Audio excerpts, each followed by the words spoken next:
Welcome to The Explainer. Today we're digging into a really important 15-year study on ceramic veneers, fresh from the Journal of Aesthetic and Restorative Dentistry. And it's tackling a huge question that honestly affects all of our restorative work. You know, as clinicians, we're always aiming for restorations that are going to last. We debate everything, right? Materials, techniques, patient factors. But what if one variable, just one, truly matters more than all the others?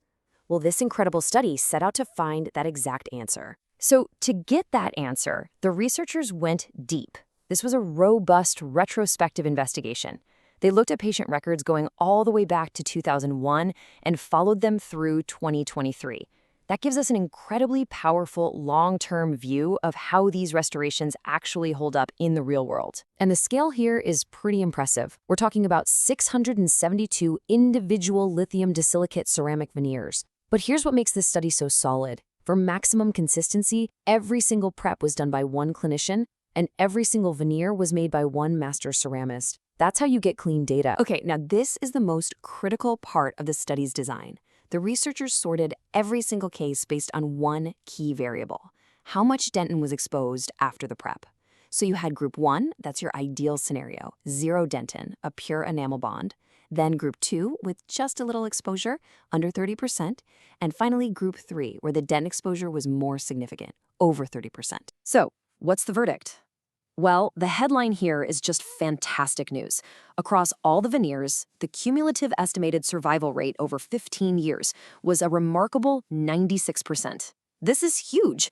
It really confirms that ceramic veneers are a highly predictable and super durable long-term solution for our patients. But as always, the real story is in the details.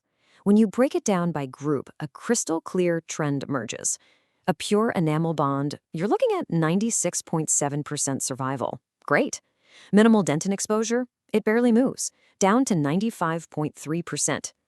But here's the kicker. Once you cross that 30% dentin threshold, the rate drops to 93.9%. And I know those numbers look close, but that final drop was statistically significant. So let's put that statistical significance into a number you absolutely cannot ignore. The study found that the odds of a veneer failing were 4.67 times higher for preps with over 30% dentin exposure. 4.67. Let that sink in for a second. That is a massive clinical red flag. And the authors, they don't mince words. They spell it out right here. The amount of dentin you expose isn't just some minor detail. It's a primary driver of whether that veneer survives long term. Preserving enamel isn't just a nice goal to have, it is the critical foundation for getting the best outcomes.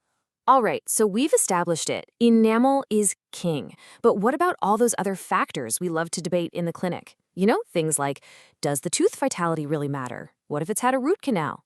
Let's see what else the data tells us. And this might actually surprise you. The study looked at veneers on vital teeth versus non-vital endo-treated teeth. And look at this. The 15-year survival rates were pretty much identical. 96% for vital teeth, 95% for non-vital. The difference? Not statistically significant at all. Now, this is just as important as the main finding, because it tells us what not to overthink. They looked at prep design, butt margin versus an incisal overlap. They even looked at the specific dual cure cement system being used. And for both, no significant impact on survival. The evidence here is screaming that our energy is best spent focusing on one thing, the bonding substrate. Data like this is priceless, but its real power is in how we apply it. So what do we actually do with this? How does this change things on Monday morning in the clinic? These findings give us a clear, evidence-based blueprint that moves us past just debating and straight to improving how we treat our patients. Let's boil this all down into 3 actionable takeaways for your practice. First, and this is the big one, prioritize enamel above everything else. Make its preservation the #1 goal of every single prep, period. Second, use guided preparation. Your diagnostic mock-ups and depth-limiting burrs, they aren't optional luxuries. They are essential tools for control. And third, manage those patient habits. The study found most chipping was linked to things like grinding or nail biting, which just reinforces our job to counsel patients and get them into a protective splint. So, At the end of the day, this research gives us a powerful and incredibly clear directive. It really challenges us to be radically conservative, because the evidence proves that the single greatest factor for success is the healthy tissue we manage to leave behind. So the final question it leaves for all of us is this: how will this evidence reshape your own restorative philosophy, especially when you're staring down your next challenging case?